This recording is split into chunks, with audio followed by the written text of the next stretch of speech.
lighthearted, so I was going around with ways of how I could start this off on a lighthearted note. And I figured, since a lot of people come to Florida either because they don't like snow, or at least they say they don't like snow, I thought I'd get a laugh to pick an example of a trip that involved snow as an introduction to the idea that making a movie is sort of like taking a trip.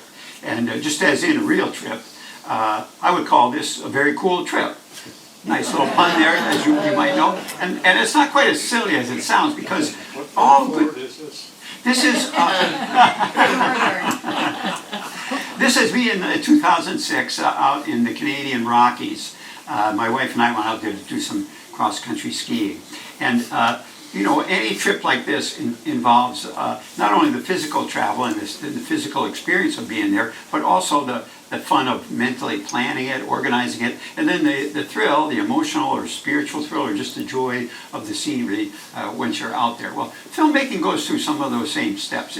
Part of it is a mental journey, because you have to go from getting the idea for a story and deciding what pieces you want to include in the story, and then stylistically how you're going to treat those, how you're going to try to bring them to life in your opinion, the best way, but at least it's your stylistic way. And this is a mental journey, but it's also a physical journey, going around to places, often very cool places, although not cool in this sense. And that's the kind of journey that I'm going to take you on today.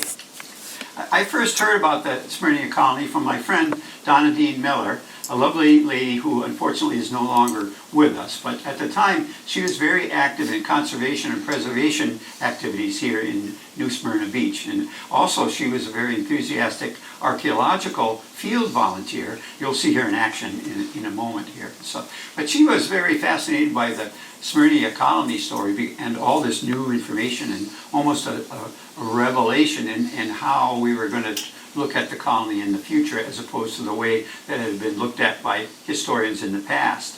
And so that I really felt was terrific. When I found out there didn't seem to be any other movie people interested in the story, I said, I'm certainly interested in it.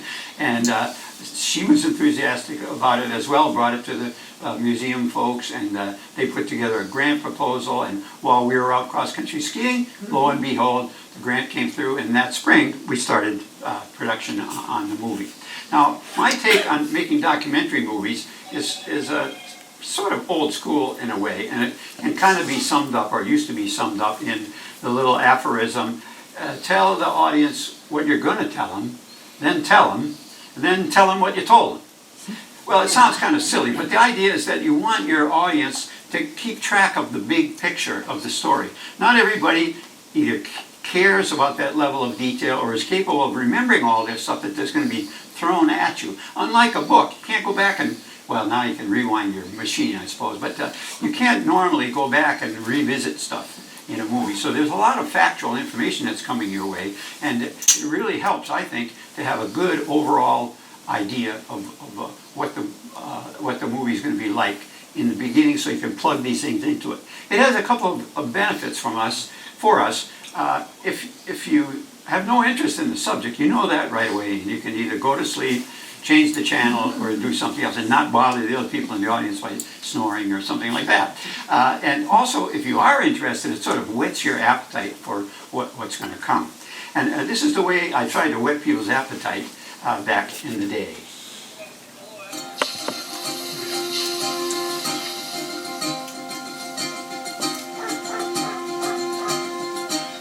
In 1777, with the American Revolution in full swing, the people who had made the largest single immigration to a British colony in North America walked away from their town forever.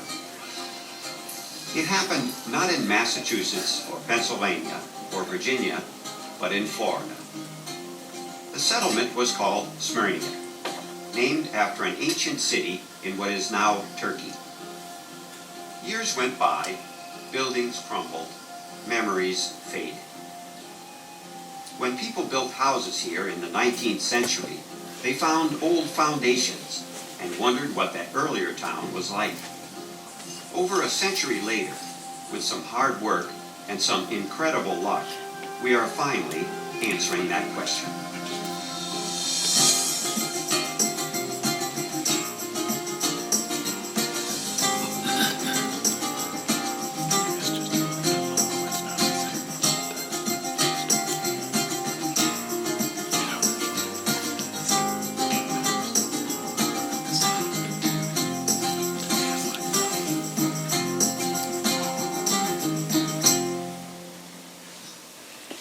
Well, that opening gave you an introduction not to only to the subject matter of the movie, but it gave you a little taste of what the style of the movie was going to be. You saw historic reenactors moving around there. You saw historic photographs being used, and even a suggestion at the end in those little oval vignettes that came out that there were going to be experts of some kind making their contributions to the movie. And as I was saying to some of the fellows here before we started the presentation, one of my techniques in the movie was to not just have my narration that I organized and wrote and presented for the movie, but instead of using little bits and pieces, what's often called sound bites of people, which I hate, all of my experts that appeared in the film, I gave them some time to really make their points. So you found out not only what they knew and what their contribution was, but a little bit of their style and personality. I figured if they were going to be generous enough to give me their time for the movie, I wanted to really appreciate their contribution and point it up to people watching the movie. Now, as I thought of the script and structured the script, there were really two parts of it. Not only was I going to be talking about the historical records, this included physical materials in as many cases as we had them. This is a picture, as you guys probably know, of Dr. Andrew Turnbull, the father of the feast, so to speak. And there was a picture of him, there's a picture of his wife. No, really, any pictures from life of what the site looked like. There were documents and some descriptions around there, but that was kind of a big drawback because we were going to talk about the colony quite a lot, and I had to figure out how I was going to bring the colony to life, especially on a modest budget. Now, there was nothing above ground at this stage here, and there still isn't really in the whole area of the colony. There's been some valuable archaeological work, so we're starting to be able to piece together how the colony operated, but it's not like you can go back to the old fort and, even though it's in ruins, kind of suggest what it might have been like. So I had to figure out what I was going to do. I guess you could say here, this is a cemetery up in Charleston where Mrs. Turnbull is buried. That couple, Dr. Turnbull and his wife, spent their last years up there, but we don't even know where Dr. Turnbull is. And so this is a sideline anyway. This just talks about what happened after the colony, so it's not of major importance to the movie. But that's about the only thing that I had up above ground that I could build all this stuff on. Fortunately, though, there are some resources here in Florida because they're very much aware, particularly of the Spanish period of Florida history. And along with having structures like the Castillo, there's also evolved quite a core of volunteer people. I guess there's a few professionals too, but basically these are volunteer people who love history and who love bringing to life what that period must have been like. This is part of the garrison of 1777, which operates around Castillo San Marcos in St. Augustine. And people like this, they have all the authentic accoutrements, and they're not wearing costumes. They're wearing clothing, in this case uniforms, that are as close as possible as we can get to the kind of fabrics, the kind of materials. Their buttons are made out of bone or brass or something like that. And they're from head to toe as accurate as historians and sewers and textile people can make these things. So that's a real resource. And another resource out in St. Augustine is the old colonial quarter, which not only has some interesting buildings and gives you a suggestion of what the 18th century was like, but they show many of the crafts that were used there. So while I was making generalizations about the 18th century, and these people very generously cooperated and let me film in those places, that gave me a nice resource to bring some aspects of the story to life. And on certain weekends where they had little celebrations and stuff like that, there was an extra push to try and get people to visit these attractions, and also it was an extra advantage to me because they usually invited more reenactors to these extra weekends. So here, with a little patience, I could get a shot like this, which was kind of a crowd scene that's all 18th century looking. All I had to do was hang around and wait till the people would walk out of the way even for a few minutes, then I could grab these shots because I didn't have permission, and I didn't even try to sort of stake out my territory as a movie maker. I wasn't going to I wasn't going to, and they weren't going to let me exclude people, the general public, from these areas. So this worked out pretty well, where I could control the schedule, just hang around when I wanted a crowd scene or something. But sometimes I had to go on their schedule. In this case, it was this military group was going to march down, and I had to film them no matter what was going on. And it led me to a little problem, which I wanted to share, the little solution that I had. You know, the worst thing that can happen to you in this situation is to have people in modern dress in there, because your eye kind of picks up on this right away. And in this case, right over here, I had some people in Bermuda shorts and modern clothing, which is kind of, even though you're mainly watching the soldiers, boy, it kind of popped out at you. But video technology has a lot of cool tricks that and some of them I was able to take advantage of. So these aren't really two women. This woman here was really in the shot.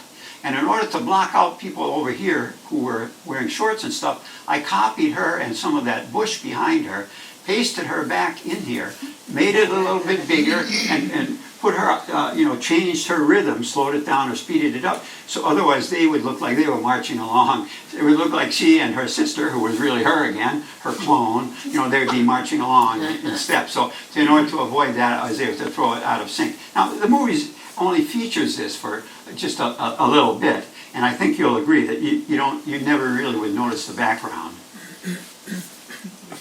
You're kind of just watching the marchers and stuff. If you look closely, you might see a little glimpse of somebody in long pants, which men didn't wear long pants in those days. But by and large, that was a pretty good technical solution. And again, for a modestly budgeted film, it was wonderful to have all of these really sophisticated special effects at my disposal. Well, I could use the colonial quarter as an example of life in the 18th century, but I couldn't really use it as an example of life at Smyrnea Colony. And the reason for that is that the houses at Smyrnea Colony, shown here on the map, which you can see on examples of it all over the museum, this isn't particularly detailed enough to tell what the type of technique was in building these houses, but through a lot of historical research, not so much in Smyrna, but in similar places under similar conditions, we know the kind of houses that were built here. And they weren't the kind of houses that you see up in St. Augustine. They were the kind of houses that you see right around the corner here in that wonderful model that Michael Tanksley made for the museum even before we had started the movie. That model was great, and of course the museum let me use it for filming, and I was able to set it up for some shots. This is Don Dean's husband, our friend who's still around, and he was very active in helping me do the movie. And what we're setting up here is a shot for a graphic that I used in the movie. If you notice, it's kind of dark because of the way it's lit, but there's actually a green background behind this little model. Well, just like the weather lady or the weather man on your local television, he or she is standing in front of a green wall, really. And the video technology is able to take out all that green. That's why you don't usually see the weather people wearing green, otherwise their tie or their shirt would disappear too. But you can take that green out and put any kind of background in there. And this is really useful for movie makers. And in this case, here was a shot I did thanks to the city loaning me a bucket truck for a morning, so I could get up high and help me to portray the archaeological dig that was going on at that time. Now, when you look at a dig from the ground level, you don't really, it's very hard to picture what's going on there. You can hardly see enough of the foundation stones. Unless you're trained, you can't really recognize what they are. But once you get up in the air, you start seeing the outlines of where the walls were and stuff, and it becomes kind of clear. You saw a bit of that in that clip that we looked at in the opening of the movie. And then I reinforced that here by shooting the Tanksley model at the same angle as the shot that I got from the bucket truck. And then, because the green screen could remove everything around the model that we did. And when we did the shot, we kind of draped it all across the bottom and everything. So we got a clean separation of it. And then it made quite an effective way of bringing the house to life. This model was so good, in fact, that I thought I could get away with passing it off as a real building as well. And so I set up this shot. There was a section in the script where I wanted to talk about the passage of time at the village, and I wanted it to be kind of not exactly romantic, but sort of wistful, you know. And so I got the idea of doing a time-lapse shot of clouds moving over the village, and I used the model. You can see the light is there because I didn't want, as we did the time-lapse, I didn't know how dark it was going to get. And the model, because it's small, if a big shadow came, it might throw it more into a silhouette than would really probably happen to a big house. So I had a light on there during all of this shooting, and then we put it together using a technique called forced perspective. And this is having a nicely detailed model set up close to the camera, and you line it up with things behind it so that from your two-dimensional point of view, when you're looking at it through a camera, it looks like it's really a house by a tree or 100 feet from a tree or something like that. And by the time you put it in motion, this is a slowed down version of what the time-lapse looked like. And you can see one of the nice things is a believable interaction between clouds and stuff on the model and the movement of the clouds. So it's a very effective way, you know, without having to design put clouds yourself or some other kind of movements in the foreground, do all this complicated stuff. It's sort of one-stop shopping that gives you this, what I thought was a pretty nice shot, and it sold it. The only thing that gives it away, of course, is that the straw is out of scale with a real house. You know, it's much too thick and big. But still, most people are watching the movement of the clouds and listening to the narration and listening to the music. So yeah, I think I got away with it pretty much in the movie. Now, in addition, for some of the reenactor scenes, I found a full-scale version of using that same technique of building the house. This is at Wormslow Plantation Historic Site in Georgia. It's the only one I could find within reasonable driving distance. And this is the superintendent there, Joe Thomas, and his wife Debbie, and they were very enthusiastic about supporting my project, and of course they're very enthusiastic reenactors themselves, so they knew all about the 18th century clothing and different things, and they've regularly depicted some of those events up at Wormslow. And they very kindly put the word out to their reenactors who sometimes would come to Wormslow, and they put together quite a crew of reenactors to spend 2 days up there just filming for the movie. They pretty much, luckily we didn't have too many visitors, but we worked around the visitors. They were very generous about that, and all of the people working at the park were in the movie. So they were, when visitors came, they had to kind of scurry over and pass the buck. One person would do something, and they made sure that the visitors had hopefully a quality experience as well. But they were hugely generous with their time, and we had great fun. You can see this is the entire crew. The woman over here is my wife Gail, who's right over there. She still likes stripes, as you can see, and she was my camera assistant, sound person, microphone hooker-upper, and she did a lot of other jobs. But that was the two of us in the crew. The whole movie was shot by me, sometimes alone, and occasionally with an assistant like Gail or like Gil Miller, who you saw before. So it was extremely kind of low budget, but extremely rewarding, because I had a chance to, within the level of my skills, I could actually bring the ideas that I wanted to do to life. I didn't have to sort of translate it through or get it diluted with working with other people. A lot of people say that's not good, because if you have other people involved, you can benefit from the other brain power and stuff on it. But if you have a point of view that you want to put across, it's very satisfying to be able to see that come to life by yourself. And the other advantage of the house was that even though we don't talk about the technique of that, there's a lot of things that we didn't have time to go into detail for in the movie. But this here, thanks to the way they built the house, they deliberately left off the outer coating of this wall so you can see how it's built. This technique is called wattle and daub. Wattle is the interweaving of sticks in the background that you can see behind the reenactors. And that gives you kind of the structure of the wall after you mush it together with daub which is a kind of semi-concrete kind of material made out of mud and a bunch of other things too. And yet, and the end result is sort of like the wall that has the fireplace on the left. It's usually a smooth-walled thing, but just for educational purposes, they left this wall open, and we shot it that way. So that for people who know about it and care, they get the added detail of knowing that, oh yeah, these guys are really doing the right thing. This really is the kind of house that they had in Smyrna. And the reenactors were really great. They, when I explained to them what I was trying to do, they totally got it, because they loved the 18th century. That's why they're doing all this volunteer time and spending many hours educating visitors at the park. And now they're spending many hours helping me to educate my audience about the many things. And of course they had all the accoutrements and stuff. But what they principally really helped me with was I had certain key emotional points in the movie that I wanted to really bring the human experience out. And these guys became very talented actors, whole families, as you can see, to bring that experience of families of people from Menorca and how they were experienced kind of good times and bad. There were more bad than good, I guess, here. So that was a hugely important part of the movie, and at the end I credited every one of them by name. Now I know you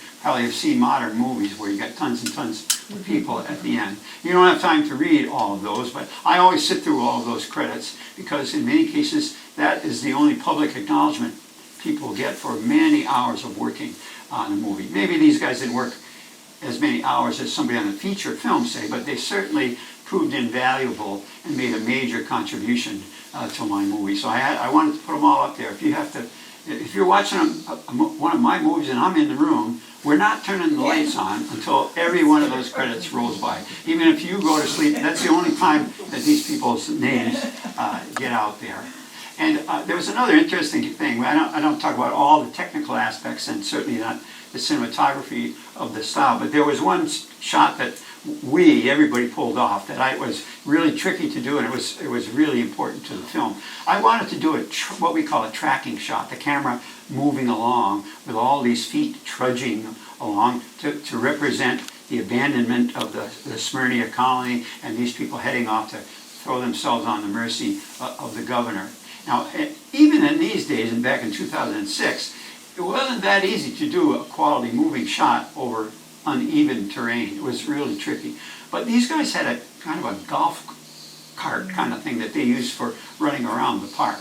And we rigged up a little mount that sort of stabilized the camera, and I had to kind of hang on to it. But because I needed all these people for walking, because all the staff of the park was already part of the reenactors, they didn't have anybody to drive the cart. So we gave Gail a brief training course in doing this, and she pulled off this amazingly. She was just at the perfect speed and really nice and even on the slow pathway that we scraped out for her, and it became just this lovely shot that just exactly represented the idea that I wanted. I almost hated to put this graphic of this guy in there because that's what the story needed, but I loved the shot so much that I would have liked to just run it but just by itself, but it was very good. And it was one example of one of the many examples of Gail's contribution, just as all these other people were doing it. So the theme of loving what you do and